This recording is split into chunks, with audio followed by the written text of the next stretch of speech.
ವಿಧಾನಮಂಡಲದ ಮುಂಗಾರು ಅಧಿವೇಶನ ಇಂದಿನಿಂದ ಆರಂಭಗೊಂಡಿದ್ದು ಉಭಯ ಸದನಗಳಲ್ಲೂ ಮೊದಲ ದಿನವಾದ ಇಂದು ಇತ್ತೀಚೆಗೆ ಅಗಲಿದ ಗಣ್ಯರಿಗೆ ಸಂತಾಪ ಸೂಚಿಸಲಾಯಿತು. ವಿಧಾನಸಭೆಯ ಕಲಾಪ ಆರಂಭಗೊಳ್ಳುತ್ತಿದ್ದಂತೆ ಹಂಗಾಮಿ ಸಭಾಧ್ಯಕ್ಷ ಟಿಬಿ ಜಯಚಂದ್ರ ಸಂತಾಪ ಸೂಚಕ ನಿರ್ಣಯ ಮಂಡಿಸಿದರು.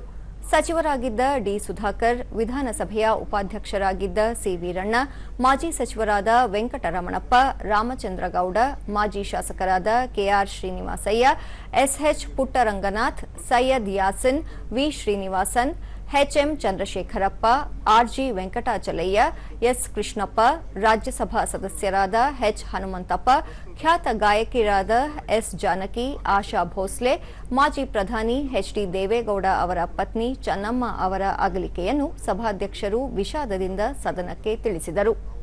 ಎಲ್ಲರೂ ಅನ್ನಪೂರ್ಣೆ ಎಂದು ಕರೆಯುತ್ತಿದ್ದರು. ಭಾರತೀಯ ನಾರಿ ಸಂಸ್ಕೃತಿಯ ಸಭ್ಯತೆಯ ಗೆರೆ ದಾಟದ ಬದುಕಿದ ಚೆನ್ನಮ್ಮ ಅವರು ಇಂದು ಪೀಳಿಗೆಗೆ ಆದರ್ಶಪ್ರಾಯರಾಗಿದ್ದಾರೆ. ಸಂತಾಪ ಸೂಚನಾ ನಿರ್ಣಯವನ್ನು ಬೆಂಬಲಿಸಿ ಮುಖ್ಯಮಂತ್ರಿ ಡಿಕೆ ಶಿವಕುಮಾರ್ ಹುಟ್ಟು ಸಾವು ನಮ್ಮದಲ್ಲ, ಇದರ ನಡುವಿನ ಬದುಕು ನಮ್ಮದು ಎಂದು ಹೇಳಿದರಲ್ಲದೆ ಅಗಲಿದ ಗಣ್ಯರ ಗುಣಗಾನ ಮಾಡಿದರು. ಬಹಳ ಹತ್ತಿರದಿಂದ ಬಲ್ಲೆ, ನಾನು ಪುಟ್ಟರಂಗನಾಥ್ ಅವರು ಕೂಡ ಹತ್ತಿರದಿಂದ ಬಂದೆ. ಅವರು ಕೂಡ 11ನೇ ವಿಧಾನಸಭೆಯಲ್ಲಿ ಶಾಸಕರಾಗಿ ನಮ್ಮ ಜೊತೆಯಲ್ಲಿ ಕೆಲಸವನ್ನು ಮಾಡಿದ್ದಾರೆ. ಅವರೆಲ್ಲರ ಆತ್ಮಕ್ಕೆ ಶಾಂತಿ ಸಿಗಲಿ ಅಂತ ಹೇಳಿ ನಾನು ತಮ್ಮ 4 ಮಾತುಗಳನ್ನು ಹೇಳಲಿಕ್ಕೆ ಪ್ರಯತ್ನ ಮಾಡ್ತೀನಿ.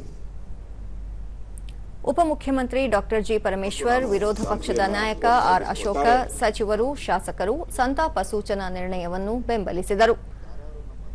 ಬಳಿಕ ಮೌನಾಚರಣೆಯ ಮೂಲಕ ಭಾವಪೂರ್ಣ ಶ್ರದ್ಧಾಂಜಲಿ ಸಲ್ಲಿಸಲಾಯಿತು. ಸಭಾಧ್ಯಕ್ಷರು ಕಲಾಪವನ್ನು ನಾಳೆಗೆ ಮುಂದೂಡಿದರು.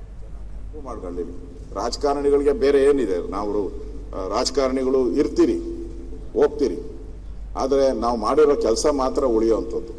ಅದನ್ನ ನಾವೆಲ್ಲರೂ ಕೂಡ ಅರ್ಥ ಮಾಡ್ಕೊಬೇಕಾಗಿದೆ. ಅದರಿಂದ ಈ ಸಂತಾಪ ಸೂಚನೆಗೆ ಬೆಂಬಲ ಮಾಡಿ ನನ್ನ ಮಾತು ಮುಗಿಸ್ತಾ ಇದ್ದೀನಿ. ಇತ್ತ ವಿಧಾನ ಪರಿಷತ್ತಿನಲ್ಲೂ ಹಂಗಾಮಿ ಸಭಾಪತಿಯಾಗಿದ್ದ ಪುಟ್ಟಣ್ಣ ಕಲಾಪವನ್ನು ಆರಂಭಿಸಿದರು. ಮುಖ್ಯಮಂತ್ರಿ ಅವರ ಶಿಫಾರಸಿನ ಮೇರೆಗೆ ಸಚಿವ ಡಾಕ್ಟರ್ ಯತೀಂದ್ರ ಅವರನ್ನು ಸಭಾನಾಯಕರನ್ನಾಗಿ ನೇಮಿಸಿರುವುದಾಗಿ ತಿಳಿಸಿದರು.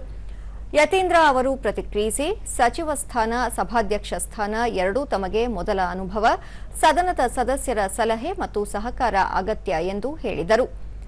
ನಂತರ ಸಂತಾಪ ಸೂಚನಾ ನಿರ್ಣಯದಲ್ಲಿ ಸಚಿವರಾಗಿದ್ದ ಡಿ ಸುಧಾಕರ್, ಮಾಜಿ ಸಚಿವರಾದ ಸಿ ವೀರಣ್ಣ, ವೆಂಕಟರಮಣಪ್ಪ, ರಾಮಚಂದ್ರಗೌಡ, ಮಾಜಿ ಶಾಸಕರಾದ KR Srinivasaiah, SH Puttaranganath, Syed Yasin, V Srinivasan, HM Chandrashekarappa, RG Venkatachalaiah, S Krishnappa, H Hanumanthappa, S Janaki, Asha Bhosle, ಮಾಜಿ ಪ್ರಧಾನಿ ಎಚ್ಡಿ ದೇವೇಗೌಡ ಅವರ ಪತ್ನಿ ಚೆನ್ನಮ್ಮ, ರಂಗ ಕಲಾವಿದ ರಾಮಚಂದ್ರ ಬೈಕಂಪಾಡಿ, ತೂಗು ಸೇತುವೆಗಳ ಸರದಾರ ಡಾಕ್ಟರ್ ಗಿರೀಶ್ ಭಾರದ್ವಾಜ್, ಲೇಖಕಿ ಸಿಎನ್ ಮುಕ್ತಾ, ಪುರಾತತ್ವ ಶಾಸ್ತ್ರಜ್ಞ ಪ್ರೊಫೆಸರ್ ಎವಿ ನರಸಿಂಹಮೂರ್ತಿ ಅವರ ಅಗಲಿಕೆಯನ್ನು ವಿಷಾದದಿಂದ ಸದನಕ್ಕೆ ತಿಳಿಸಿದರು.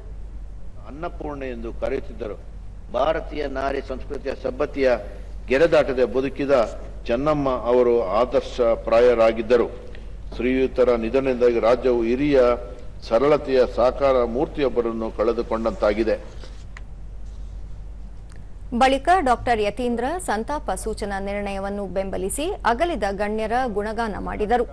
ವಿರೋಧ ಪಕ್ಷದ ನಾಯಕ ಛಲವಾದಿ ನಾರಾಯಣಸ್ವಾಮಿ ಅವರು ಬೆಂಬಲ ವ್ಯಕ್ತಪಡಿಸಿದರು. ನಂತರ ಮೌನಾಚರಣೆ ಮೂಲಕ ಶ್ರದ್ಧಾಂಜಲಿ ಸಲ್ಲಿಸಲಾಯಿತು. ನಂತರ ಸಭಾಪತಿ ಅವರು ಕಲಾಪವನ್ನು ನಾಳೆ ಬೆಳಗ್ಗೆ 11 ಗಂಟೆಗೆ ಮುಂದೂಡಿದರು.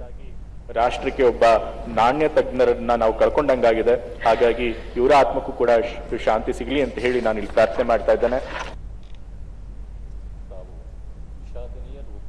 ಪ್ರಸ್ತಾಪ ಮಾಡಿದ್ದೀರಿ. ಈ ಅಗಲಿದ ಎಲ್ಲ ನಾಯಕರುಗಳ ಆತ್ಮಕ್ಕೆ ಶಾಂತಿ ಸಿಗಲಿ ಮತ್ತು ಅವರ ಕುಟುಂಬಗಳಿಗೆ ಅವರ ಅಗಲಿಕೆಯನ್ನ ಭರಿಸುವಂತಹ ಶಕ್ತಿಯನ್ನ ಭಗವಂತ ನೀಡಲಿ ಅಂತೇಳಿ ತಾವು ಮಂಡಿಸಿರ್ತಕ್ಕಂಥ ಈ ನಿಧನ ವಾರ್ತೆಗೆ ನಾನು ಕೂಡ ವಿಷಾದವನ್ನು ವ್ಯಕ್ತಪಡಿಸ್ತಾ ಅವರ ಕುಟುಂಬಗಳಿಗೆ ತಾವು ಪತ್ರ ಮುಖೇನ ವಿಷಾದವನ್ನು ತಿಳಿಸಬೇಕು ಅಂತೇಳಿ